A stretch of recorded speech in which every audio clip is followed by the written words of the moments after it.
For the ones who get it done, the most important part is the one you need now. And the best partner is the one who can deliver.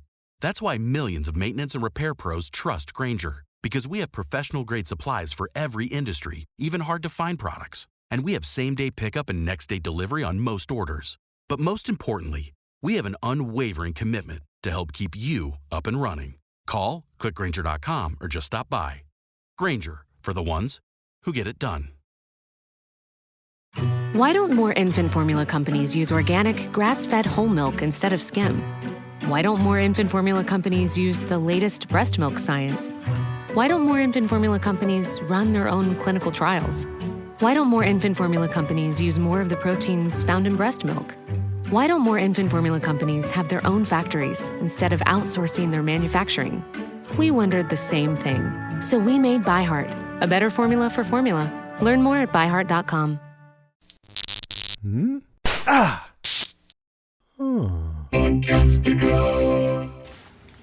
What about Buffy's welcome home dinner tonight? I told your mom we'd help out. Bring stuff. I'm the dip. You gotta admire the purity of it. What? Onion dip. Stirring, not cooking. It's what I bring. We should figure out what kind of deal this is. I mean, is it a gathering, a shindig, or a hoot nanny? What's the difference? Well, gathering is brie, mellow song stylings. Shindig, dip, less mellow song stylings, perhaps a large amount of malt beverage. And hoot nanny, well, it's chock full of hoot, just a little bit of nanny. Well, I hate brie. I know. It smells like Giles's cat. It's not my... And what will we talk about at a gathering anyway? So, Buffy, did you meet any nice pimps on your travels? And, oh, by the by, thanks for ruining our lives for the past 3 months.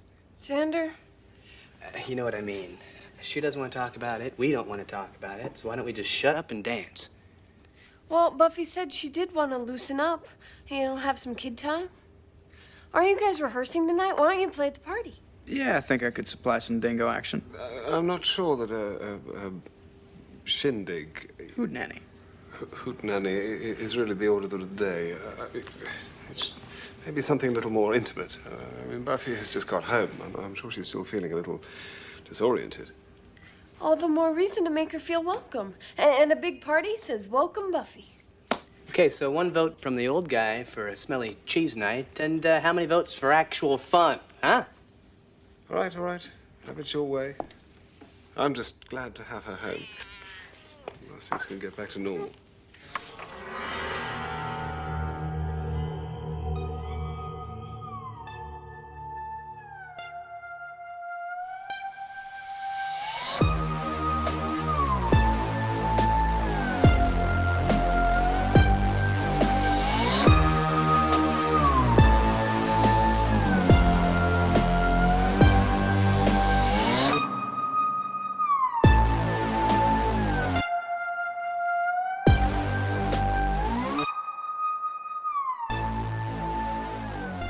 Hello, everybody. Welcome to Still Slaying, a Buffyverse podcast. I'm Penny.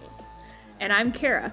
This episode, we're going to be discussing Season 3, Episode 2, Dead Man's Party, directed by James Whitmore Jr. and written by Jane Espenson, Marty Noxon, and JW. The original air date on this one was October 6th of 1998. So let's go back to that date. Yeah.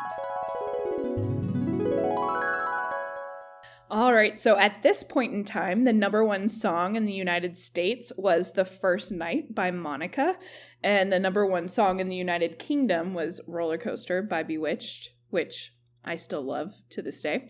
The US box office, we've got #1, Ants. Oh gosh, I remember that movie. I haven't thought of that movie in forever. I still haven't seen it. Gosh, it's not groundbreaking, earth-shattering, but it's cute. The second most popular movie in the box office was Saving Private Ryan, and #3 is How Stella Got Her Groove Back. At this point in time on the New York Times bestsellers list, it included The Day Diana Died And on TV, the opposite of Buffy at 8 p.m., we had mini sitcoms, JAG, and the baseball playoffs were going on at this time, where the Yankees ultimately ended up beating Cleveland.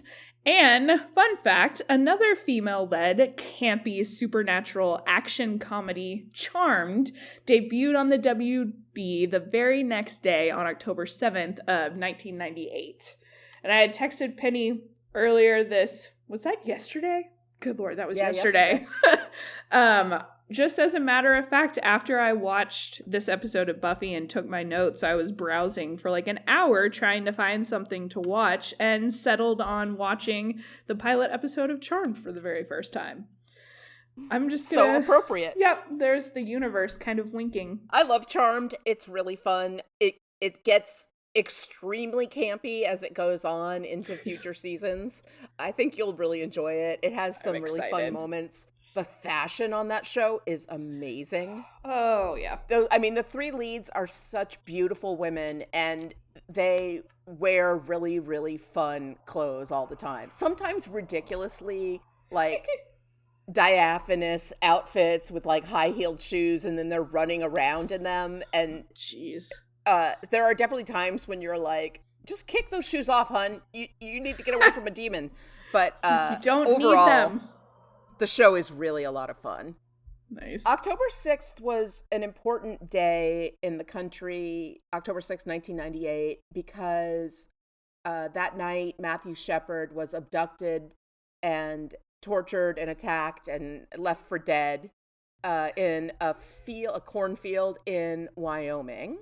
It was a gay hate crime, and it took 6 days for him to die, though. The people just they just beat him to a pulp. And the crime really gripped the nation. People really responded to it. I think in part because Matthew Shepard was this incredibly fresh-faced, all-American boy-looking boy. And so a lot of Americans could find sympathy for him in a way that they couldn't for maybe some other people who had suffered the same kinds of crimes. And also just the timing was at a time when gay rights movement was really strong, and it spurred on hate crime legislation at the state and federal levels. A lot of those legislations were passed, and it changed the way that those types of crimes are prosecuted. I guess Kara would probably know better than I about that kind of thing. In 2009, in October, the Congress passed the Matthew Shepard and James Byrd Jr. Hate Crimes Prevention Act, commonly called the Matthew Shepard Act or the Shepard-Byrd Act. And on October 28, 2009, Obama signed that legislation into law.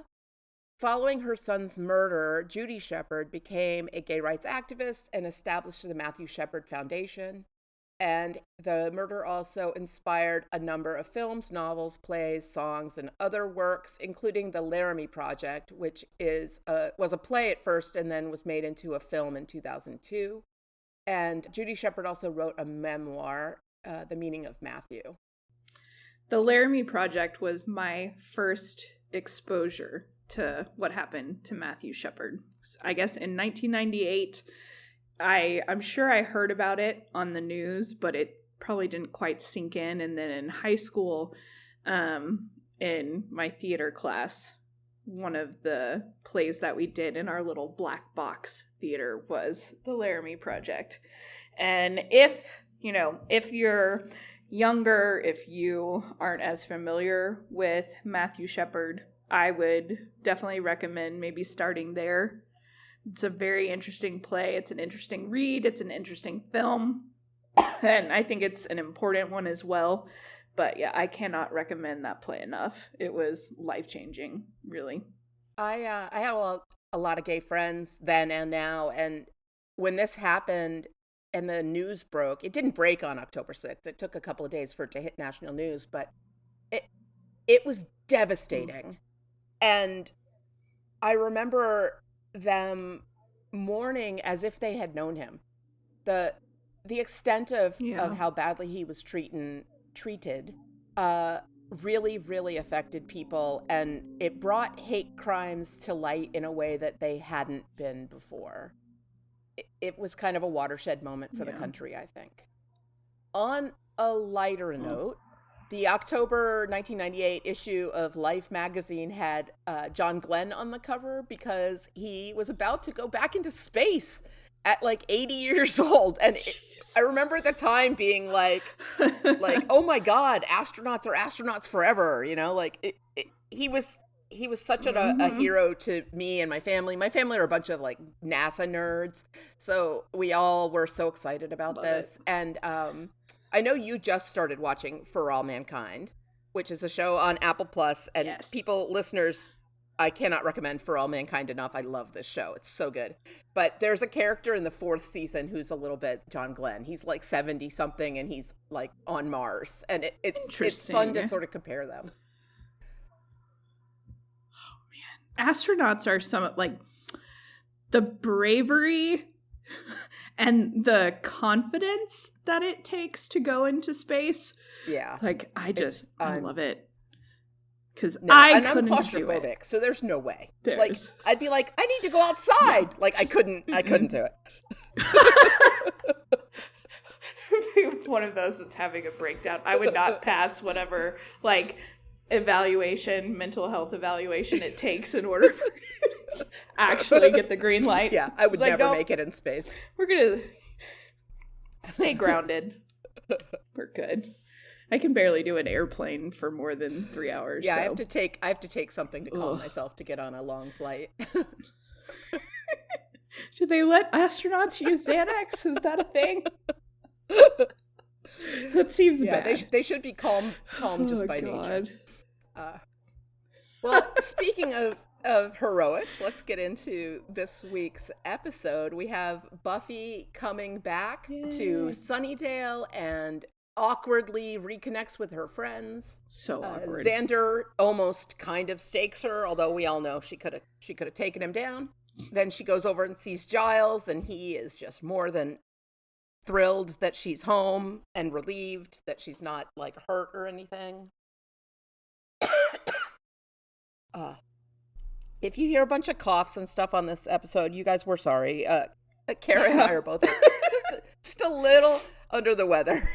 Yeah, I'm trying not to sniffle directly into the microphone. So, yeah, Buffy's friends, they're all excited to see her again, but they're also, like, angry at her. And I think it's this kind of thing that happens, and I've been in this situation with a little kid. Like, if I'm watching a child and they hide or they run off and you can't find them, and you're, like, out of your head with worry. Mm-hmm. And then when you do find them and the worry dissipates, you're angry. Mm-hmm. Like, just so angry that they scared you so much. So I get how her friends are feeling. They've never had to deal with this particular problem before, right? Remember, they're teenagers, so their emotions are strong. And they take it out on her by being evasive and passive-aggressive, and then by turning Joyce's let's have dinner together invitation into a hoot nanny. It just makes no sense to me. Like, if I don't know, maybe that's the introvert in me, but if I was looking forward to, a sit-down dinner with my friends that I hadn't seen in a while because I'd ran off after a traumatic incident, and then they decided to throw a party at my house without telling me, I would not be thrilled. And I don't know how Joyce is so chill either. I know. I think only because she and Pat are getting sauced. Yeah, the schnapps. I love that. And I've had schnapps. I love Joyce. But at first, I remember seeing, you see the red Solo cups everywhere, which is kind of the, symbol in American media for underage drinking. And I remember being like, are they drinking though? And then those two guys, when Giles calls to try to get a hold of Buffy, they're talking about some guy, he said, what does he call it? Like a fiesta foul instead of a party foul. It's like, he's got to take a shot. Party Villa, can I rock you? I need to speak with Buffy. Immediately. I have some information that is extremely important. Yeah, fiesta foul. You got to do a shot. I need to speak to Buffy! Now! Bunny? Dude, that guy's got to do a shot. Buffy! Hey, I need to talk to a buddy. Is there a buddy here? Sorry, he's not here. You got the wrong toss, Mr. Belvedere. Hello? Hello? That whole exchange is... Oh, I love it so much. Is there a buddy? Somebody needs a buddy. It's so 90s. It's so wonderfully really is. 90s. That music just, Yeah, But- when the band comes in and they're like, Buffy, where do you want us to set up? She's like, what's happening? What is going on? Fun fact, Dingoes Ate My Baby, the in-story band, all of the music is provided by real-life band 4-Star Mary. And coincidentally, I was watching an episode of season 3 of Charmed. And in the episode, there's a photo shoot going on, and it's 4-Star Mary in the photo shoot. That's and I so was funny. Like, oh my God, that's the band from Buffy.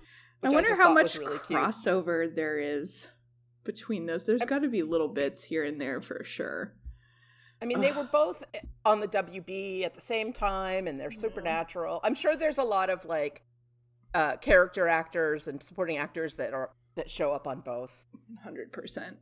I just this episode, I love it because mostly of Giles and his lines and the absurdity of it and how on the nose this metaphor is throughout the whole episode, where, you know, obviously we're dealing with zombies and things coming back from the dead, and Xander quite pointedly says to Buffy, you know, you shouldn't just bury stuff, Buffy. It'll come right back up to get you. And so clearly, you know, we're dealing with Buffy kind of shoving down her trauma and her issues, having to have sent Angel back to this hell dimension after his soul was restored. And we see this trope that I get so frustrated with in shows, where if someone would just sit down and have a conversation and relay a piece of information, then things would be better. Things would be, you know, just explain, just use your words. And I, you know, in this episode, they're teenagers. These are very big, like, complicated feelings and issues, so I can forgive it. It just drives me crazy because I'm like, come on, guys, like, give her a break. She had to kill the guy she was in love with. Like, this is very traumatic. And I do like how we only really see that for this one episode, and then they kind of get it out of their system. But that drives me. Well, about her running away, but then the feelings that they all have about Angel, that comes back. Those do come up again. Yeah, that's for sure. That's a whole other issue. That's a much more complicated issue than just you ran away without talking to us about it. Yeah, you know, they do seem to get over that, and by the end of the episode, like, they've cleared the air, right? Like, Joyce yells at her, Willow yells at her, Xander yells at her, and then they have a big fight, and everybody feels like they've gotten it out of their systems, and she yells at them. And sometimes you just need to have a little bit of a blow up to clear the air, right? Like, sometimes it's hard to talk about things, and you have to be pushed to an emotional edge to be able to stand to say some things out loud. I've definitely had those kind of fights with friends where it's actually something that isn't that big of a deal that sets you off, and then you're like, and another thing, and then you're exhausted afterward, right? I'm always like completely spent emotionally after a fight like that, but also like everything feels lighter because sometimes it's necessary. And it turns out that telling the person what was bothering you didn't have all the horrible repercussions you thought it would. Yeah, it's always, I do that a lot. I know this is a universal thing that a lot of people end up doing, but you just make it into something so huge in your head. And I have anxiety, so of course, you know, all the worst case scenarios pop up. But most of the time, it's never going to be anywhere near as bad as what you're thinking. And I do love how realistic I feel like everybody's reaction is in this episode. Because, you know, they're teenagers. They're upset that, you know, the Slayer abandoned them. Their friend abandoned them. They've been having to fight vampires and figure it out on their own all summer.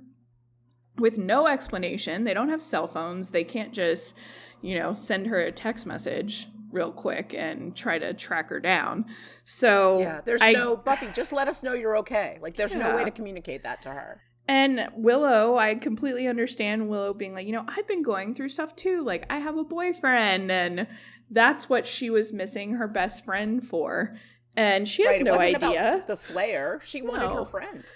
It is very teenage. It feels very spot on, while also not ignoring all of these complex issues that are happening in the background.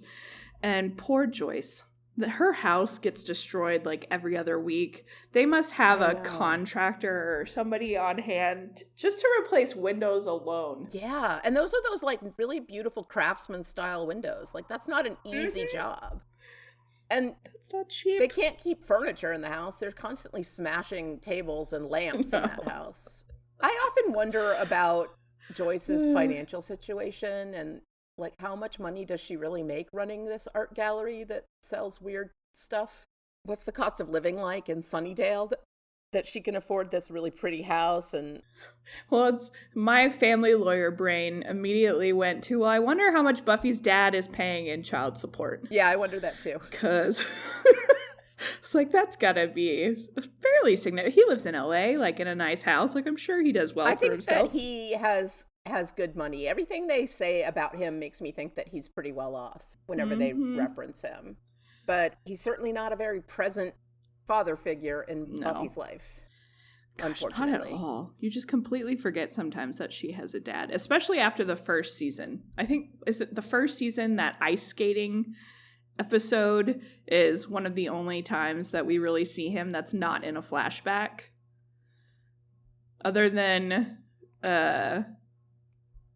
start of the second season, I think Joyce is talking to him on the phone about the shopping and the shoes and all this stuff. But we only he's not see him a couple of times. Prominent. No. And it's part of the Buffy world, is this lack of her father, right? That's one of the things that makes her who she is that she has to rely on herself more than even other teenagers, because she's the Slayer, but also because her father is just absent. Yeah. And it's sad. And no wonder she's so attached to Giles, right? Like, he's this kind older man who guides her. So, of course, she sort of transfers all her affection for a father onto Giles. I love the reunion between Buffy and Giles when they all show up to Giles's apartment. And she says, I got in a few hours ago, but I went to go see my mom first. And Giles like, yes, of course. And he's like, how'd you find her? His proper British questioning. She's like, well, I pretty much remembered the address. And you see him kind of smile to himself. It's just he's such like, there's my girl. It's such a sweet moment. And, they are thrilled to see her. And that takes over at first. It's like, oh, she's back. And then all of the residual kind of resentful feelings start to come up. And I do think, like I said, I think it's handled so realistically and very well. And even Cordelia trying to offer perspective as... Put yourself in Buffy's shoes. She's like... What? Cordy, get out of my shoes. That. I'm Buffy, freak of nature, right? Naturally, I pick a freak for a boyfriend, and then he turns into Mr. Killing Spree, which is pretty much my fault. And it's, good Lord, Cordelia. Like, you started out good, but yeah, like, it's please don't help. Funny. Oh, Cordelia. She's so blunt. She is precious.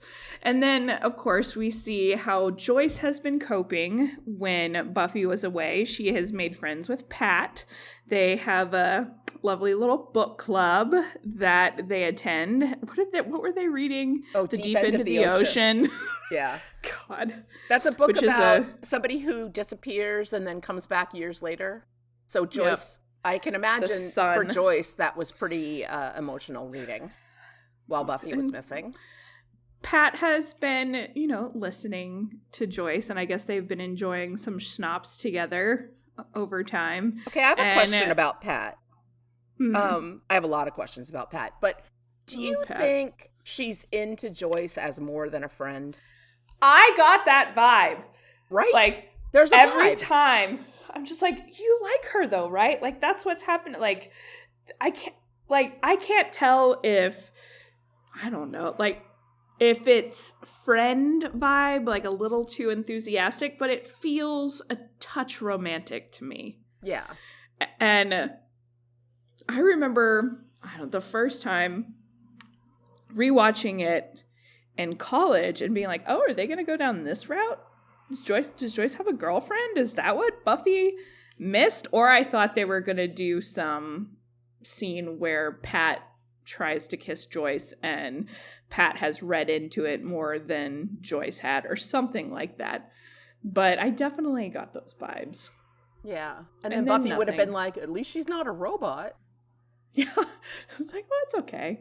But then that freaking mask, it's basically like Chekhov's mask. You know something is going to happen as soon as you see it. It's like, okay, how is this going to play into it? And Joyce being like, it cheers up the room is so ridiculous. I'm like, did you look at the mask? Like, Buffy is not alone. Make any sense. She what says, did she say? So Joyce says, it really cheers up the room. And then Buffy goes, Mom, it hates the room. It wants the room to suffer. Yeah, it's like Joyce. And it's so random because, some people collect, like one of my mom's friends growing up from traveling, she would collect different masks and, little decorative objects or artifacts like that wherever she went. And there was a room in the house, I remember as a kid, just wanting to go in and play with everything, but it was not for playing. It was for looking. And there were all these different kinds of masks. So if Joyce had some sort of collection, that might make some sense. But I was like, you're just hanging this creepy mask in your bedroom? Yeah, like towards your bed. Like why do you want to look at that? And it's so weird against the like tasteful taupe floral wallpaper. Right? It's like, what are you doing, Joyce? That would make more sense if she had some sort of a romantic relationship with Pat and didn't want to insult her by not like hanging up her gift or something. Yeah. But it doesn't quite match, but okay, we need it for the episode for the metaphor, the spot on the nose metaphor about burying stuff. And they make sure that you get it because Xander says, you can't just bury things, Buffy. They'll come right back up, and then cut to a dead person coming out of a grave. And it's like, oh, you mean like that? They'll come right back up? So it's like, not a subtle metaphor. Well, and I love this episode. I think it's fun and funny, and it makes me angry, with how they're all responding. But that makes me like it more because it is making me feel things. Yeah. And the thing that gets me is this dead cat at the beginning. Like, Buffy is downstairs. She comes across this framed photo that is of her and Xander and Willow, which I can get behind. Okay, Joyce maybe was missing Buffy, didn't want to see this photo, out and about. And as she's like dealing and looking at this photo, this dead cat falls. And I remember being so confused. I was like, did they have a cat? Whose cat is that? And realizing that it's just some stray cat that got into the basement. They then bury it in the backyard. And Joyce asks Buffy if she wants to say a few words. I'm like, why? Yeah, it's a stray cat. Why? And I guess that's another kind of on-the-nose moment where Joyce makes a comment about, the stray cat and getting lost on its so I was like, okay, so like Buffy was a stray cat, okay, but I guess they had to have something that signified that things were coming up from the dead before it was a person, and the cat works. I think it's also an homage to Pet Sematary because I think it is very Pet Sematary. The first animal that comes back in Pet Sematary is a cat. I think you're right. And I love Oz sniffing it. It's like, smells dead. like, this doesn't make a lot of sense. And I just think about his werewolf nose. Yeah. And I'm assuming he has much better smelling and olfactory, senses than the rest of them. But I'm So sure that they could horrible all for him. smell the cat. Oh, yeah. And I love when he's like, you should name it Patches. And Giles has to keep saying, it's not my pet.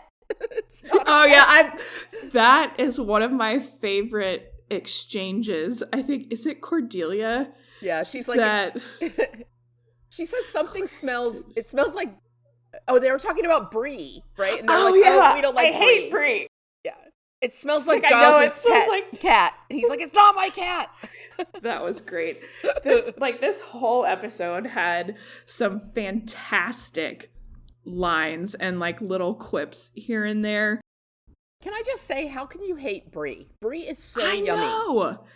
And you can use it in so many different ways and flavor profiles. Like, there will be a way for you to consume Brie that you will love Brie. Yeah. Like, try baking it and then smearing it on toast with some apricot jam. I promise you. Oh, damn. No, I'm hungry. I can't Brie eat dairy and, anymore, so confit garlic. Oh, holy moly! Yeah, I really miss able cheese. To eat dairy. It's so that sad. Would be so sad. It's really sad. I shouldn't eat cheese with the way my body reacts to it, but sometimes I go ahead and make that decision, and Brie would be worth it for me personally. Yeah. At least for now. We'll see how I feel the next 5 times I get sick eating cheese. But yeah, the hate on Brie, I don't understand. It's not blue cheese. I understand people that may not love blue cheese. That's legitimately stinky a little cheese. more polarizing. I happen to love it, but a lot of people don't, and I get it. And good old Oz, what is it? A gathering. Is it a gathering, a shindig, or a hoot nanny? And it's just such an Oz the fact that he has ready definitions is hilarious. And when he talks about shindig and he goes, he describes it as having dip, he looks at Cordelia like, so this one's for you. Because she's like, I'm the dip. It's such a cute interchange. I actually really like Cordy and Oz have a couple of moments in this episode where the two of them are paired up. Like, they get separated from everyone else in the zombie fight, and she, hands him a ski pole. And the two of them have, a nice respect for each other. I think because she used to date, what's his name, Devin in the band, so she and Oz actually know each other pretty well. And they don't have any baggage or acrimony between them. And so it's just nice. It's just nice. She respects Oz. She never rags on him. She really doesn't. Yeah. And his kind of dry wit just works with her charm. Yeah. And that one, Oz has some great lines in this too. Casually dropping in when they are at Buffy's house first, where they're catching up with her, or at Giles' apartment? House. Yeah, that's right. And he's just like, "Hey, so you're not wanted for murder anymore?" Just casual. By the way, it's oh, that's great news. And Buffy's like, "Good, that was such a drag." I love how casual they work that in, which is kind of a necessary little plot point, because you would be wondering, "Hey." Yeah, why isn't she being arrested Aren't the police looking for her? So I like that Oz is the one who gets that out of the way. But he and Cordelia and Giles, too, have some fantastic moments. When, they're split off together and Giles comes up and Cordelia's like, how do we know it's really you and not zombie Giles? And Giles just goes, Cordelia, do stop being tiresome. And she's like, oh, it's him. Don't worry, it's Giles. Yeah. But it was one of those moments where I was just like, oh, they're so cute. I wish they had more interactions. Yeah. Because he gets, he doesn't get mad with her like he does Xander sometimes. Giles gets pissed at Xander's stupidity, but with Cordy, it's more like a resigned sigh whenever she says something silly. But there are some really, really great moments. And I love seeing the Scoobies back together, even though there's discord among them and they're working through these feelings of resentment and, it's kind of a rough reunion. I love the fact that they're all back together and we're getting there. We're getting back to what, is as normal as it can be over the Hellmouth. I want to talk a little bit more about Pat. She is played by character actor Nancy Lenehan. And Nancy Lenehan has an incredibly long string of credits on IMDb.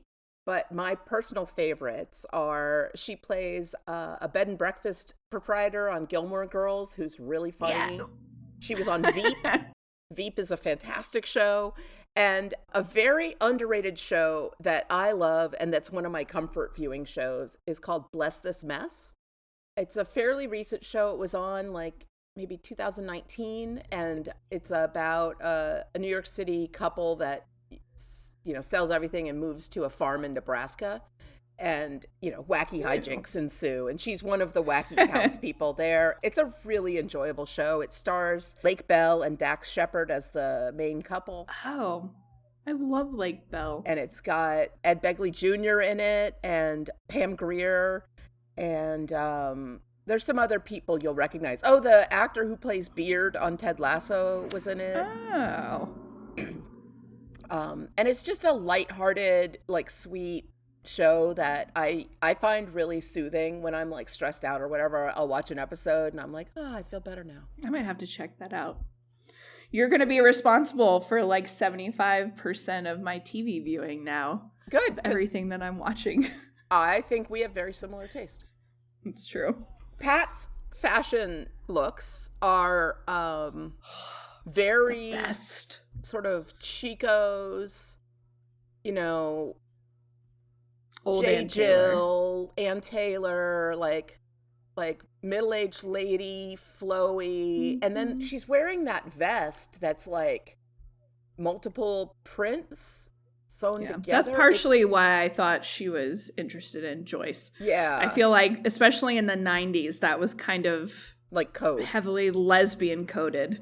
Yeah. In media especially. And so I was like, oh, okay. Chunky statement necklaces. And yep. We used to call those kinds of vests and jackets therapist jackets because a lot of my friends we all noticed that our various therapists wore a lot of sort of jazzy jackets. Fantastic. Jazzy jackets. I love that. So when I see Pat, I'm always like, ooh, a jazzy vest. That's new. She's just hilarious. But she's also in all these soft pink colors, as is Joyce. And then Buffy's wearing pink. It's a very feminine palette on the Summers women. Mm-hmm. Buffy's dress in this episode, that pink dress with the embroidery around the neck, is one of the most beautiful articles of clothing. So pretty. It is so amazing. It's just so delicate and feminine. Yeah. And then she fights in it capably, which is classic Buffy. Her fashion never gets in the way. She is dressing very, very delicate and feminine this episode. When she goes to meet Willow at the espresso pump and Willow stands her up, she's wearing this thin, delicate camisole, and there's a gaffe in there because in one point she's wearing platform shoes and then later she's wearing those gorgeous lavender colored high heels, which is so funny to me. It's hard not to miss that she doesn't take them off as soon as she goes in the house. I'm a no shoes in the house person, and I'm like, why are you still in your high heels in the basement? But whatever. I was like, this is not realistic. Yeah, women take off those high heels as soon as they can.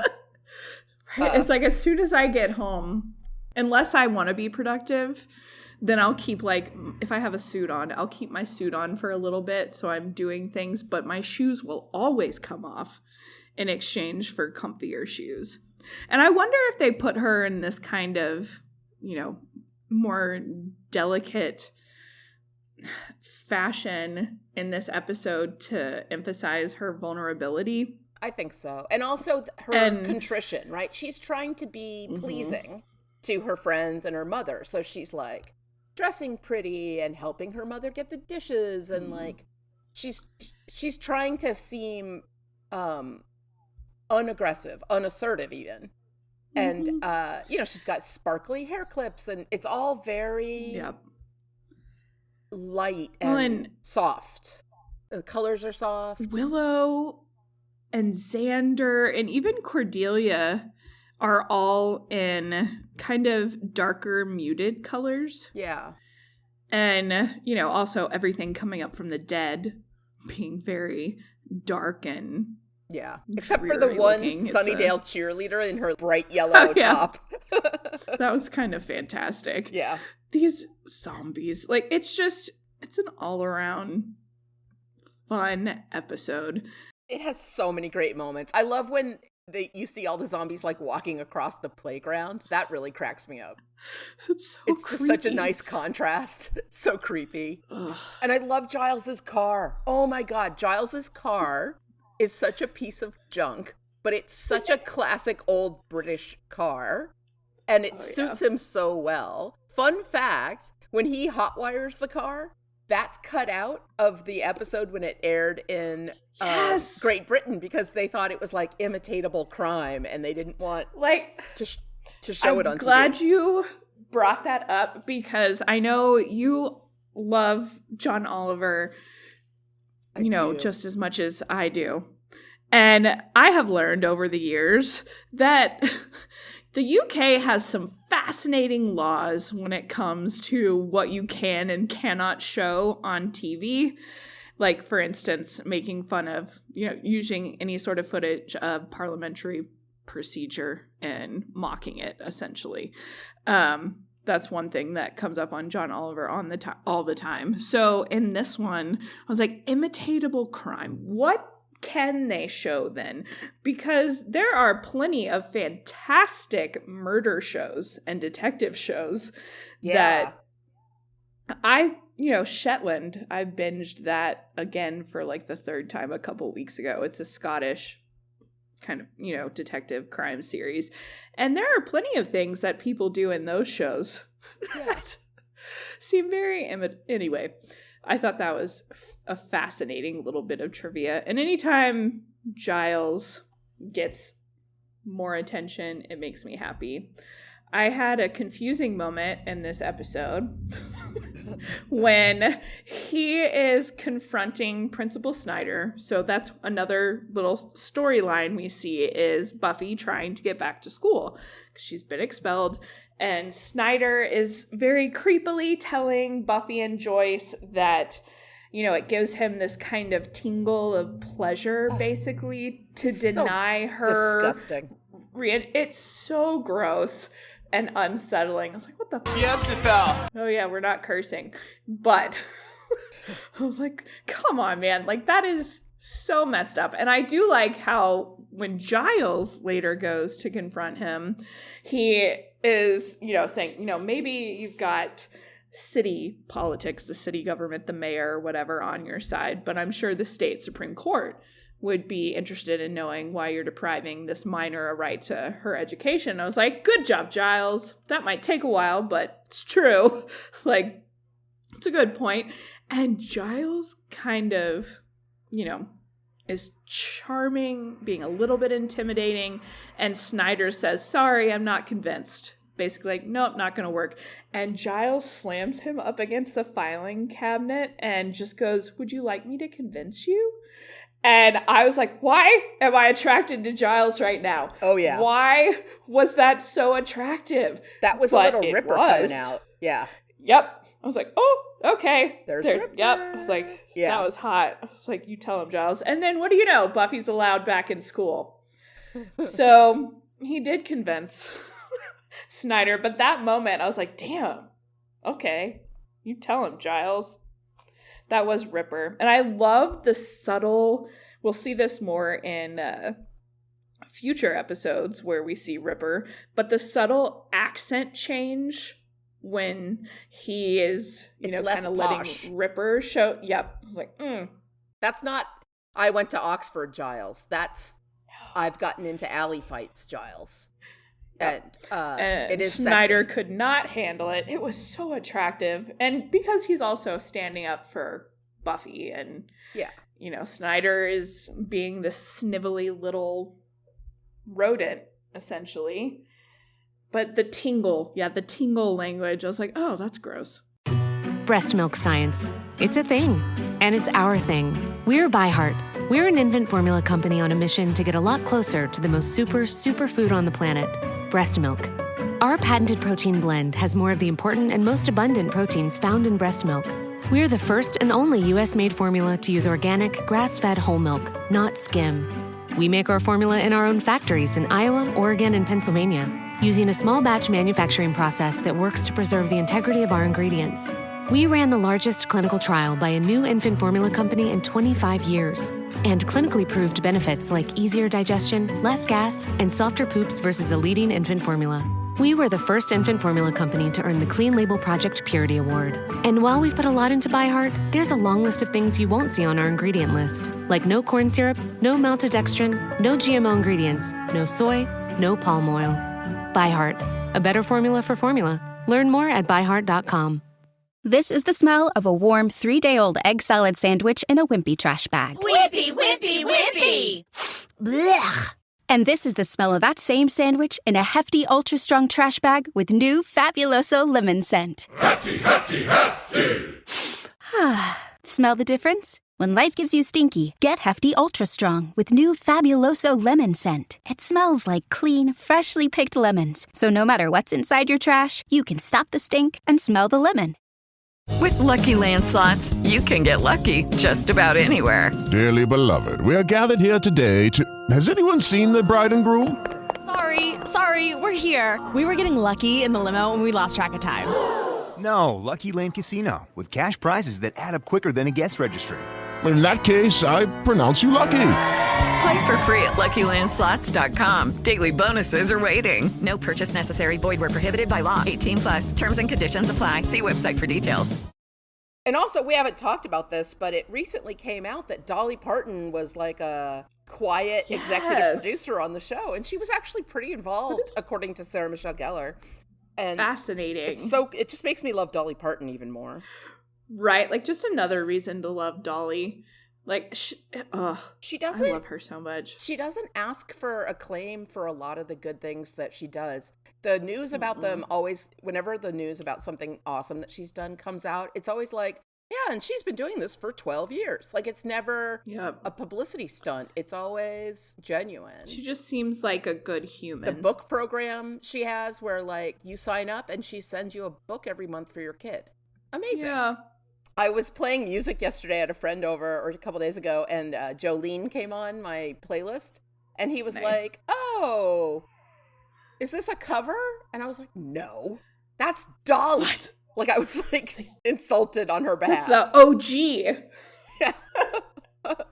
So funny. You can, and especially, like, nobody sings Jolene like Dolly. No. Like, the way she gives Jolene almost like 3 syllables with her little twang when she... Oh, now I want to listen to Dolly. I have a whole playlist that is basically Janis Joplin, Dolly Parton, awesome and Taylor Swift. Oh, that's a great combination. It's so much fun. And I know people have very strong opinions about Taylor Swift, but to me, she belongs on that playlist with those 2 other iconic women. But I love that she was involved in Buffy. It just feels right. Yeah, it makes me really happy whenever I think about it. I'm like, oh, and Dolly Parton had a part in this. It's like having a blessing from an angel. That's true. It's been blessed by Dolly. But I think speaking of women, I think the friendships that we see here, Pat and Joyce, we get a little glimpse into their friendship, and it's very apparent that Joyce kind of leaned on Pat while Buffy was away. But I like seeing Willow and Buffy tension. Yeah. Because it's so real. Like, yes, in the show, we know Buffy had to kill Angel after his soul was restored. But it's still such a teenage moment where Willow's got her first real boyfriend and she was going through her own stuff and missed her best friend. And I love seeing them address that. And then at the end, when it kind of, you know, the music stops and it fades out with Buffy and Willow kind of insulting each other back and forth, I was like, all right, this is the show that I love. It's just so... I wish I could have been there with you. Me too. I really freaked out. I am sorry. It's okay. I understand you having to bail, and I can forgive that. And I have to make allowances for what you're going through, and be a grown-up about it. You're really enjoying this whole moral superiority thing, aren't you? It's like a drug. Fine. Okay. I'm the bad. I can take my lumps for a while. All right, I'll stop giving you a hard time. Run away. Will. I'm sorry. Quitter. Whiner. Bailer. Harpy. Delinquent. Tramp. Bad seed. Witch. So cute. It also reminds me of my best friends and I in high school.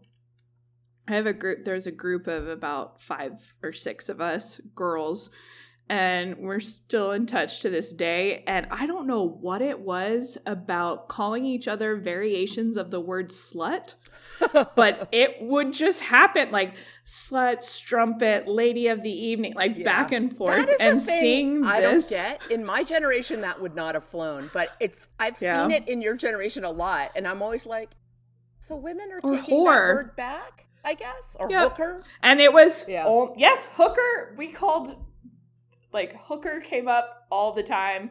And it was only us, though. Like, we were the only ones that were allowed to go back and forth. If any of our guy friends at any point tried to, like, jump in, it's like, you're not allowed to do that. No. Like, This is not for you. But it kind of reminded me of that. And I was like, aw. Yeah, it's cute. I forgot we used to do that. I feel like this episode is a big sea change in Buffy and Willow's relationship because, like Buffy says it, right? She's like, I know you were worried about me, because Buffy has what we now call big main character energy, right? She's like, this is about me. You're mad at me because of what I did, and you were worried about me. Like, she's all in her head. And Willow's like, and about me. And it changes them. The two of them, by the end, are more equal and comfortable with each other than they've ever been before. And it's beautiful. I liked Willow becoming more of a well-rounded person in that way. You know, she was kind of a doormat in season 2. And she was so naive and innocent and cute and, you know, vulnerable in so many ways. And clearly, like, the summer without Buffy and dating Oz, like, she is maturing and becoming more of who she really is. And, you know, she talks about she's settling into witchcraft. herself. Yeah. It's really fun to see. And when the show was on, I was still a redhead, and I always identify with redheads when I see them on TV. And so Willow was one of my favorite characters immediately. And so seeing her grow and change and develop made me so happy and fulfilled. I was like, yeah, redheads, woohoo! There's a lot of, like, equation in our culture. Redheads are, you know, supposed to be, like, fiery and sexier and all this other stuff, which when you're a 14-year-old girl and a, like, 70-year-old dude tells you what he's heard about redheads, it's real gross. So yeah, Willow has always had a special place in my heart because of just. And she of her does, red like, hair. her that confidence. And also, I wish I could be a witch. I keep ending up on witchy TikTok and all of these things, and every time I'm just like, oh, my dad would be so pissed right now that this popped up on my feed. But it's fascinating. I will say too, one thing that I love about this episode is Joyce and her efforts to show how accepting she is of Buffy, you know, where she makes a comment about, like, you know, there should basically be an exception for you. Like, you're practically a superhero. And she wants to have all of Buffy's friends over. And she makes a suggestion. She's like, oh, are you going to go slaying? Maybe you should. And she's trying so hard. Yeah. I so could drive cute. you.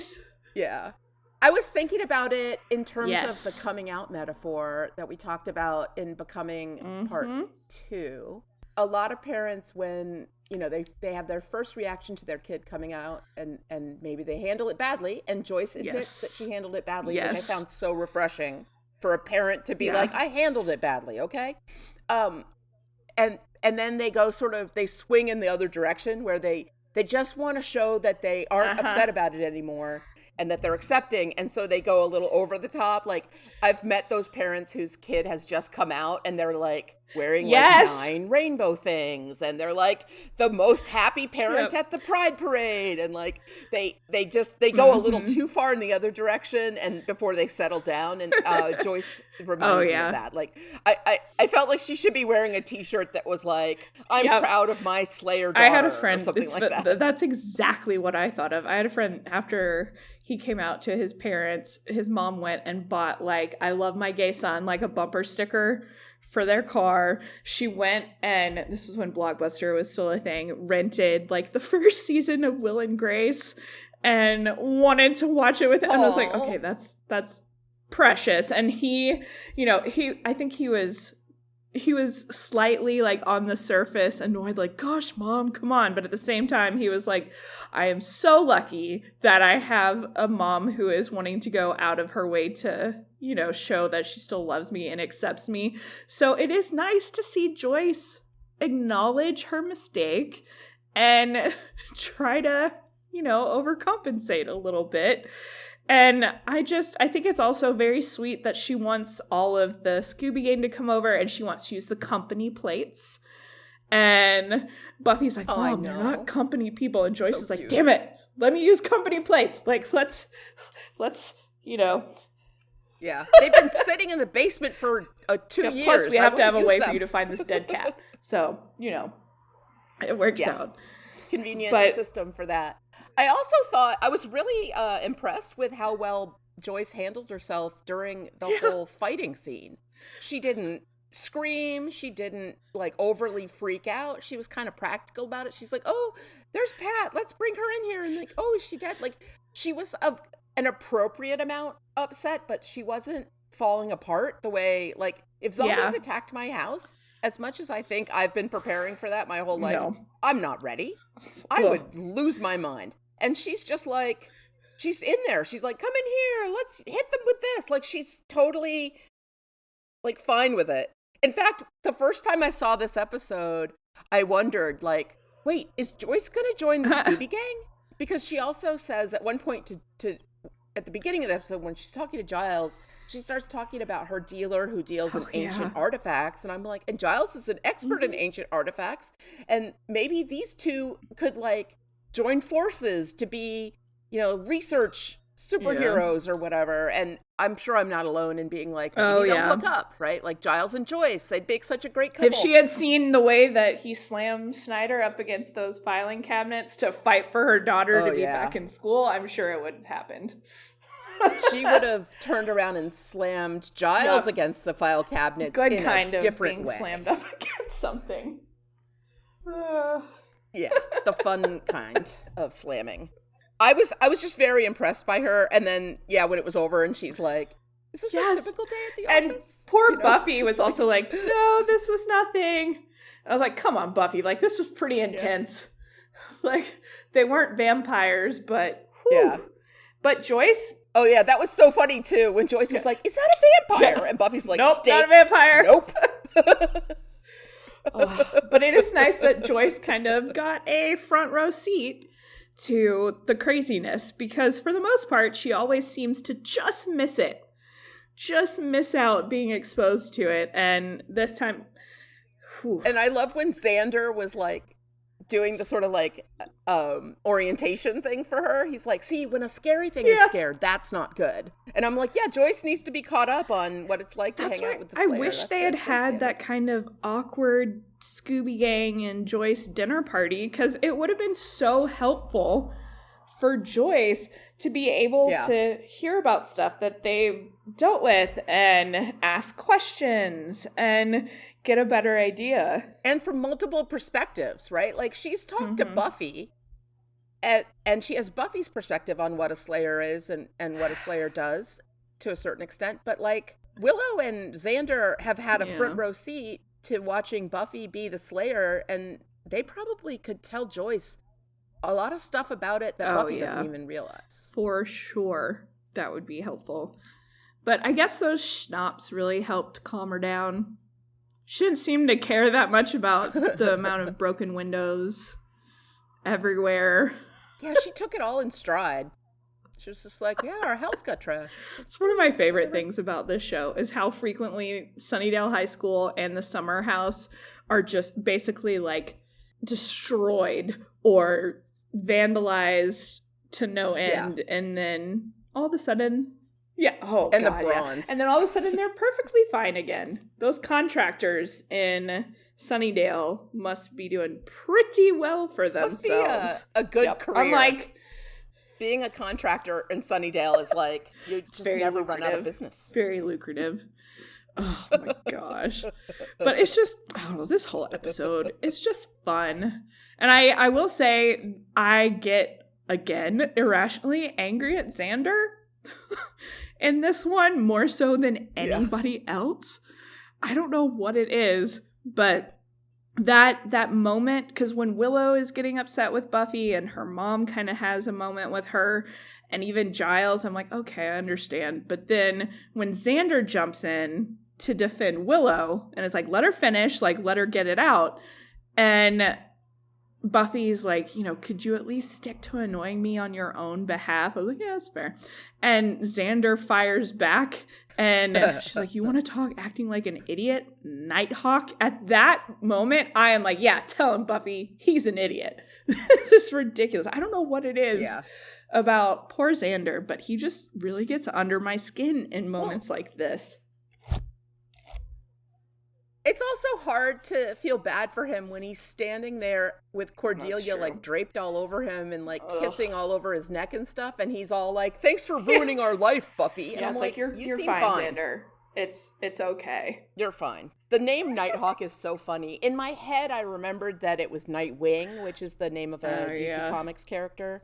It's what Robin changes into after he stops being Robin, and I thought he was imitating Nightwing in my head, like for the last 20 years or whatever. I remembered it as Nightwing. So when he says when Cordelia says Nighthawk on the radio, I'm like, oh, Nighthawk, like the Edward Hopper painting. Oh, and then Oz, I'm gonna be being referee guy. That's when Willow, that one line where she's like, no, let him go, Oz. Talking about it isn't helping. We might as well try some violence. And that's when all the zombies like break into the house. And she's like, I was being sarcastic. That's a cute, campy. It's like, this one time I was in law school, I was studying in my apartment, and it was a really snowy day, and I was sitting on the couch, and I had made myself a hot drink, and I was reading, and everything had music on. It was very cozy, and I said out loud, "All I'm missing is a kitten." And then I heard at the door of my apartment like a scratching sound, and I was like, "What is happening?" And I opened the door, and a kitten ran into the apartment. And I was like, all I need is $1 million, right? Like, is some magic happening? It turned out the kittens belonged to my upstairs neighbor. He had 2 of them, and his sister was cat sitting and had let them out. And so, and we weren't allowed to have cats in the building. So she was like walking around in the hall trying to find the kitten, going, like whispering, like, here, kitty, kitty. And I'm like, I have something that belongs to you. Funny. I ended up becoming pretty good friends with the upstairs neighbor, and I got to go up and play with the kittens a lot, which was a nice way to blow off steam during law school. Okay, round 2. Name something that's not boring. A laundry? Ooh, a book club. Computer solitaire, huh? Ah, sorry, we were looking for Chumba Casino. That's right. ChumbaCasino.com has over 100 casino-style games. Join today and play for free for your chance to redeem some serious prizes. ChumbaCasino.com. No purchase necessary. Void where prohibited by law. 18+ terms and conditions apply. See website for details. Hello, it is Ryan, and I was on a flight the other day playing one of my favorite social spin slot games on ChumbaCasino.com. I looked over at the person sitting next to me, and you know what they were doing? They were also playing Chumba Casino. Coincidence? I think not. Everybody's loving having fun with it. Chumba Casino is home to hundreds of casino-style games that you can play for free anytime, anywhere, even at 30,000 feet. So sign up now at ChumbaCasino.com to claim your free welcome bonus. That's ChumbaCasino.com and live the Chumba life. No purchase necessary. VGW. Void where prohibited by law. See terms and conditions. 18+. Hello, it is Ryan, and we could all use an extra bright spot in our day, couldn't we? Just to make up for things like sitting in traffic, doing the dishes, counting your steps, all the mundane stuff. That is why I'm such a big fan of Chumba Casino. Chumba Casino has all your favorite social casino-style games that you can play for free anytime, anywhere with daily bonuses. That should brighten your day a little. Actually, a lot. So sign up now at ChumbaCasino.com. That's ChumbaCasino.com. No purchase necessary. VGW. Void where prohibited by law. See terms and conditions. 18+. Oh, did you also have a fun little cheeky moment where Joyce mentions sending Buffy off to private school? And she's like, kilts and blazers? No way. I was like, ha ha ha, because cruel intentions. And then she's like, Miss Porter's school, and she's like, no, boys. Oh my goodness. And Joyce is like, you made some bad decisions. You're going to have to live with some consequences. So let's talk about the zombies themselves and the big zombie fight. First of all, the mask is for a zombie demon who's named Ovu Mobani, the Evil Eye. It's from Nigeria. And if one of the risen dead puts on the mask, they become the demon incarnate, which is, of course, what happens to Pat. She turns into this, scary, glowy eye monster who has this, ability to freeze people with her eyes, which is really a funny confused me. I was like, skill. Is that all it is? They just stop for a couple seconds? Because it didn't seem to do more than that. Yeah, I think it just stuns them momentarily. I mean, if you're a villain, that's a really great power, because then you can just kill the person really easily, probably. I am wearing my Medusa t-shirt today in honor of Pat's ability to freeze people with her eyes. I really enjoyed that Giles is like, tell Buffy she has to go for the eyes. That's the source of the power.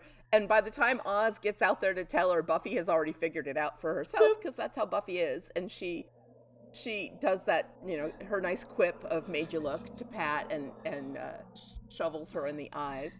I thought it was hilarious that all the zombies just conveniently evaporated. I was like, what? That happens a lot on Buffy. They kill demons and they disappear. Vampires turn to dust. It's the vampires turning to dust. All right, cool. But all of these creatures that rose from the dead, why do they not just drop dead again? I was like, I don't understand. Yeah, they fully that would be a huge cleanup job. You'd think, where are the police? Yeah, all those dead bodies. All the glass being broken. What are the rest of the neighbors on that street thinking as all of these horribly disheveled looking people are descending on the Summers house? It was like, nobody called the cops. Nobody was like, we should probably see what's going on over there. They were probably like, Summers is weird. I guess they're having a really big costume party. I don't know what's going on over there. On that note, let's get into some trivia. Pat mentions to Buffy that Joyce read The Deep End of the Ocean, which we talked about while Buffy was gone. It's a 1996 novel by Jacqueline Mitchard about a suburban middle-class family, much like Buffy's, that is torn apart when the youngest son disappears, only to reappear on the front doorstep years later. I think it was also made into either a movie or it was a movie series. Because the son in it, I had a giant crush on him in the late 90s. Oh gosh, what was his name? Ryan Merriman, I think is his name. He was also in Disney's Smart House. For other millennials out there. But yeah, it was a pretty sad movie now that I think about it, but very good. Very appropriate that this was the book that they were reading for sure. Also, next bit of trivia, the title of this episode, Dead Men's Party, refers to the song of the same name by, is that Oingo Boingo? That's fun to say. Oingo Boingo. Yeah, Oingo Boingo. Oz is the one who says it, and that makes sense that he would be into Oingo Boingo. That's his kind of music. So he's like, I think the Dead Man's Party moved upstairs or something like that. This is the first time on the show that we see downtown Sunnydale. It's one street with several shops, most notably the Espresso Pump. In season 5, it's going to be revealed that the street is Maple Court. I'm not sure that matters too much. Such a wholesome street name for a town over a hellmouth. At one point, a zombie's arm bursts through the door from the outside, which is a nod to the classic zombie film Day of the Dead. That is kind of an iconic moment. I love our little zombie Buffy the Vampire Slayer crossover. It's so appropriate. Listeners who are new to Podcastica and our little podcast world here, the original podcast that started this network was a Walking Dead podcast, and a lot of us are big fans of it. And it's funny, before Walking Dead, I was never a zombie fan, but now I am. Walking Dead really turned me into I always liked the post-apocalyptic storylines, anything end of the world, sign me up, natural disasters, and then having a realistic, quote unquote, zombie show. I was like, oh, hell yeah. Now, yeah, I was so there for it. But yeah, for me too, it was the apocalypse part, and then the fact that it was zombies was that's just one kind of apocalypse you can have. So many other kinds. So many apocalypses. Apocalypse. Yeah, I don't know. I like that. So what do you think? Does this episode I think so. It's just fun. Right? It's lighthearted and fun, even though Pat dies, but we hardly knew ye. Yeah. Man, and I feel bad for Joyce, man. She doesn't seem to care that much, but I know, she's like, oh, she's dead. Like, well, all right. Those schnapps, I'm telling you, that really helped her cope. But yeah, it is lighthearted. I think it still slays. I think the fashion is unbelievable on Buffy. Mm-hmm. It's so beautiful. That dress, there's no way that was a mall dress. That is a designer dress. That pink dress is beautiful. It's not something she picked up. But the episode it's a great beginning of the season episode because it reestablishes all the relationships and takes them in a new direction and reintroduces all these characters that we love. It's funny, it's light, and it sets up the next episode really beautifully. So I give it a thumbs up, still slays. Okay, round 2. Name something that's not boring. A laundry? Ooh, a book club. Computer solitaire, huh? Ah, sorry, we were looking for Chumba Casino. That's right, ChumbaCasino.com has over 100 casino-style games. Join today and play for free for your chance to redeem some serious prizes. ChumbaCasino.com. No purchase necessary. Void where prohibited by law. 18+. Terms and conditions apply. See website for details. All right, let's head over to the Bronze and see what some of our listeners have to say. Bronze things. Things of bronze. I'll read the first one. It's from Kelly. Hi, Kelly. Kelly's going to guest on the show in a few weeks. I was glad to have Buffy back in Sunnydale. I've learned that the side characters are really what makes this a great show. So when they're not around, I don't enjoy it as much. That makes perfect sense. The group dynamic is really what makes the show special. Next is from Becky. She said, hey all, welcome back, Buffy. Sorry everyone sucks. That's funny. Not my favorite episode of the season, but overall it was a good one. Here are my thoughts. Principal Snyder is disgusting. Yes, he is. Having to hear him talk about tingling and how cute Buffy would look in a uniform is gross. Armin Shimmerman plays that character so well. Ugh, it is so gross listening to him say tingle.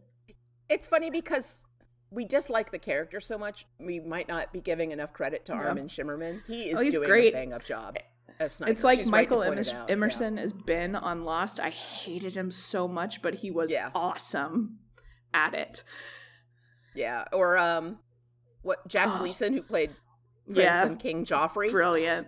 I hated that guy. Adorable kid. Apparently one of the nicest little kids ever. But I stand up and cheered like the Astros had won the World Series when he died. Spoiler alert, I guess. When he died. For Game of Thrones. Anyway, she goes on to say, I get people are upset with Buffy for leaving. However, the mistreatment and guilt laid upon her was a bit much. Xander was the worst. I yelled, shut up at my TV both times he decided to shame her for doing what she felt she had to do. It was too much. She did not ruin your life, you selfish jerk. LOL. I agree. I Becky. Shut up. frequently really yell funny. at Xander on my TV as well. She said Cordelia trying to take up for Buffy, but doing nothing but insulting her. LOL. That's true. She tried. Cordelia, get out of my When the shoes. cat dug its way out of the ground, all I could think of was, is that Toonces, the driving cat? Oh, yeah. Toonces. For all the earlier SNL fans. Good callback. I choked up a bit at Giles sneaking a moment in the kitchen to let out relief and joy that Buffy is back. Me too. Becky, are you reading our thoughts? Because her next point is Buffy's entire wardrobe this episode was incredible. The purple shoes were hot. And was it just me, or did Giles look super sexy in this episode, especially when putting Snyder in his place? Yeah. It was not just you, Becky. We Definitely also very not much just you. enjoyed that. She said, I didn't think Angel showing up in her dream made sense, or at least wasn't really necessary. Yeah, they do a lot of weird Angel Buffy dream sequences, I feel like, in this season. Yeah, I don't love those. Although I loved that sweater she was wearing. It was cute. Really. And she said, Willow's dreamy looks at Oz while he was playing with the band. Too cute. And finally, she said, The Walking Dead loved the zombies, made for some funny moments for the whole gang. And the back and forth argument between Joyce and Buffy was incredible. Give me Sarah Michelle Gellar and Christine Sutherland together all day. That's right. They had some pretty great moments playing off each other in this episode. Yeah. And she says... Yeah, Joyce makes a big scene and she's like, I don't care what your friends think. And I'm like, you go, Joyce, tell her. Blame you. And she says, despite my annoyances, I will say I do believe this episode still slays. And then she's got some of her favorite quotes listed out. She said, Joyce, when Buffy tells her she's going out, she says, will you be slaying? Joyce describing Principal Snyder, nasty, hard, bigoted rodent man. Truth, Joyce. Giles asking Buffy about seeing Joyce again. How did you find her? Buffy, I remembered the address. It's precious. Giles driving to Buffy's, being sarcastic about Joyce with the mask. Do you like my mask? Isn't it pretty? It raises the dead. I love it. Here. Let me play it because we haven't gotten to play it yet. Do you like my mask? Isn't it pretty? It raises the dead. Americans. I love how Giles works in that little scoff and Americans at the end. It's like, of course, we have this basically Nigerian death mask or demon mask for decoration. It's like that meme about how white women will try to make anything their pets. It's like... Oh, there's this hilarious guy on Instagram, and his account is called White Women Comedy, and it's just videos of white women interacting with animals, and then this like large black man being like, white women aren't afraid of anything. And it's like women being like talking to bears and being like, get off the porch, honey, to a bear, and he's like, she called it honey. It's a really great. I would follow it if you guys are on Instagram. That out. He's really I funny. also worry that would be me if I were to see a bear. Oh, it's it like, would go. It would 100%. It's like, you don't need to be come me. in here. Turn around. It's like, it's okay. Let's see. Next up, she said, Willow telling Oz to let Xander and Buffy go at it. Talking about it isn't helping. Might as well try some violence. Zombie crashes through the window, and Willow, I was being sarcastic. That is a classic moment. Giles surprising Cordy and Oz, and Cordy saying, how do we know it's you and not zombie Giles? And Giles is, Cordelia, stop being so tiresome. And Cordy, it's him. Those are all excellent quotes. And she finishes it by saying, again, not my favorite episode, but it definitely still slays. I hope everyone has a safe and wonderful new year. Until next time, grr, arg. Thanks, Becky. Yeah, Becky, you too. Thank you also for reminding me that this is going to be published on, I guess, January 2nd. So Happy New Year to all our listeners. And I hope that the new year brings a lot of, joy and adventure and peace and no monsters. Yeah, and 2024 is crazy. I feel like I am definitely still processing 2020. And so on. Yeah, me too. Oh, gosh. We have one voicemail from our friend. Hello, Penny and Kara. This is Steve, and this is going to be for Still Slaying Season 3, Episode 2, Dead Man's Party. On a side note, I get that people have troubles with that episode and how it doesn't fit, but I think we needed to see the transition. We needed to see Buffy out of her own element. And like I said in my voicemail for Anne, it's such a acting tour de force by Sarah Michelle Gellar to be Buffy as a hurt and wounded individual. Okay, what kind of museum lets their curator or whatever Joyce is, you just take that piece home and you hang it on your wall and no problem there. Only if they give me lip after Joyce says, "Will you be slaying?" It always cracks me up. Only if they give me lip. Xander and Buffy just takes the steak out of his hand. I love it. The looks on their faces after this attack. But Chris McCarpenter, wow, she's just still sexy after all these years. See what I did there? Okay, little known fact about me. When I was in junior high, we did like an Olympics kind of competition thing, and I was actually on Team Belgium. Weird. Cordelia, the Rambo thing may be over, but not for you. You're still you. I had to pause it here because, Principal Snyder is so icky in the way he talks about Buffy and about the expulsion. Ew. Ooh, and another mention of the mayor. I know he's coming up. Don't want to spoil anything. Okay, Pat is just too weird. Uh-oh, guests for dinner. Indulge your mother. Yeah, this is not going to go well. Ooh, dead cat. Ooh, this has got to be a Prophecy Girl dream, right? With Buffy here in the school courtyard. Oh, Joyce just said consequences. That's the title of an episode, not really, but this episode, so kind of half mic drop. Oh, dead cat alert. Oh, I don't think I ever picked up on the fact that Giles saw the Nigerian death mask on the wall and commented on it. I never noticed that before. Cordelia, I'm the dip. Okay, Oz just spoke more words than he's ever spoken before in explaining the levels of partydom to Hoot and Nanny, a little bit of Nanny, chocolate Hoot. Wait, is that right? And Pat brings empanadas. Hey, dead guys waking up is never a good thing. Ooh, and now Giles just figures it out. Guy who answers the phone is hilarious. That guy's got to do a shot.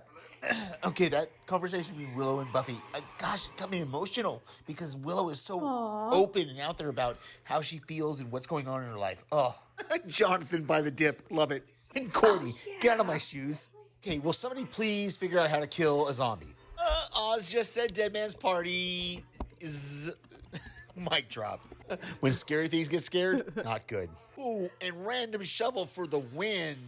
Buffy gets the eyes. I guess that was the shovel they used to bury the cat, but still, it's random. It would still be out there, right? Sorry this went long. Talk to you later. Steve, no apologies necessary. That was a great I forgot about voicemail. Jonathan. It wasn't too long. Yeah, Jonathan by the dip, and he's like, no, I'm good.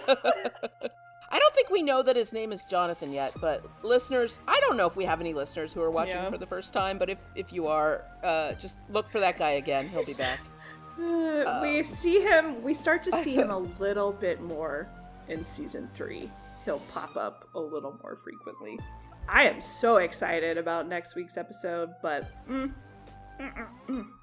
yep. Yeah, we'll get there. All right, that's the end of the main section of the podcast. Stay tuned for the Watcher's Diaries if you want to hear the spoilery discussion. And if you'd like to join the conversation, you can find all our contact information at podcastica.com or find us on Facebook at facebook.com/podcastica or Instagram at stillslayingcast. And you can send your emails or a recorded voice message to stillslayingfeedback@gmail.com. And remember, you can write in or record a voice message or find links to our social media pages and all of our other shows. I will say, if you feel so inclined, leave us a review, leave us a rating. We would really appreciate it. I know that a lot of the other Podcastica shows right now are doing fantastically. I've been having a lot of fun listening to the Ted Lasso coverage on Revisited? Yeah, Revisited. I drew a blank. But yeah, the Ted Lasso coverage has been really fun to listen to as I kind of sit through and rewatch that show. So that has been my Podcastica binge as of late. And we have a new show on Podcastica that is different from all the other sort of TV and movie analysis podcasts. It's an improv comedy podcast called Welcome to the Apocalypse, about a small group of people traveling around after a zombie apocalypse breaks out. And it's all improv'd, and so far it's been hilarious. So funny. And there's only been 2 episodes out, but I'm on the 3rd episode. Yay! So check it out. Listening to the first 2, I felt like an idiot sitting alone in my car cracking up. So it was definitely enjoyable to listen to. And it's quick. It's like half-hour episodes, and they're very silly. It's extremely silly. So check it out. And if you like what we do, either on this podcast or any of the other ones that you listen to, hit like, hit follow, subscribe, rate, review, all that stuff. It really helps us find other listeners, and we really want listeners to find us. Next time, we'll be covering Season 3, Episode 3, Faith, Hope, and Trick. Thanks, everyone, and... Do you like my mask? Isn't it pretty? It raises the dead. I love that line so much. All right, that's the end of the non-spoiler section. If you want to avoid spoilers, you should stop listening now. It's too bad we can't sneak a look at the Watcher Diaries. I'm sure it's full of fun facts to know and tell. Yeah, that's too bad. That stuff is private. Also, Giles keeps them in his office, in his personal files. Most importantly, it would be wrong. That's plenty of warning. We're moving on to the Watcher's Diaries and any spoilery stuff we want to talk about. And I want to start with, we never get to see Joyce's art gallery. I know. And I'm kind of bummed about that. It's weird that we don't. Like, right? It must be in downtown Sunnydale, and there's only like 5 stores. Mm-hmm. So, it would have made for a good episode for her art gallery to get attacked one time. Seriously. And if it was on the same street as like the magic shop and the movie theater and everything else, like that there could have been some fun scenes with that. I don't know. Yeah. It is odd. But also, I am bummed about that. I thought of like you watching this episode, I was wondering if you also thought of Angel, since we had just done, the episode with Lily and Anne. I could not help think about that zombie episode, the zombie police officers in Angel, which is such a good episode. And The Thin Deadline also is a brilliant title for it. But I could not stop thinking about that pretty much the entire time, especially after having just covered Anne. I was like, oh yeah, that's going to be a fun one to talk about. That is a really fun one. So and it's different types of zombies because the zombies on that can talk and think. Yeah. Definitely different. Limitedly, but they can talk and think. I think that might be Angel season 2. That sounds right. Oh, it's just so good. And obviously, it's really fun. Willow talking about dabbling in magic. I was like, oh, I can't wait. It's like we're getting closer and closer to full-blown witch, which is always fun. There's so much fun stuff that comes out of Willow's witchy practices. It just takes the show in all kinds of fun new directions. I love it so much. Well, in this episode, the rage that I feel towards Xander in this episode, I think, is partially because of the anticipation I have for what is coming up in just a few episodes once they all find out that, Angel is back and Xander does his Xandering. So I feel like I have to give him a little bit of a break for this episode because I think I'm projecting what I feel towards him later on. But this episode, there's a lot that just kind of sets the table for what's to come. And I can't wait. Yeah. I didn't feel as angry at Xander in this episode as like Becky did. The things he said to Buffy weren't that out of line. I don't think he's not she wrong. ruined his life. Well, yeah, he was being he was just being angry, and he also stepped in for Willow. Like, that's fine. I'm okay with all of that. Yeah, I did. Even the Nighthawk thing, it was dorky, but whatever. But it's also so Xander and fits with his, army guy knowledge. And we know Cordelia, that like turns her on. So there's that. Yeah, I did think it was funny that he was wearing like a wool pea coat, in what I assume is September in Southern California, where even at night, it does get colder at night because it's the desert, but like not wool pea coat cold. But I like the pop collar he had going on. I like that look on dudes. I think it's kind of sexy. Yeah. There are some moments, it's so funny. Some moments he looks like they dress him very well. There's an episode, coming up, the homecoming episode, where we see Xander in a tux. And I remember being like, oh, okay. Xander cleans up pretty well. But that peacoat look, that is a good one. Oh, yeah. Man. He's a good looking guy.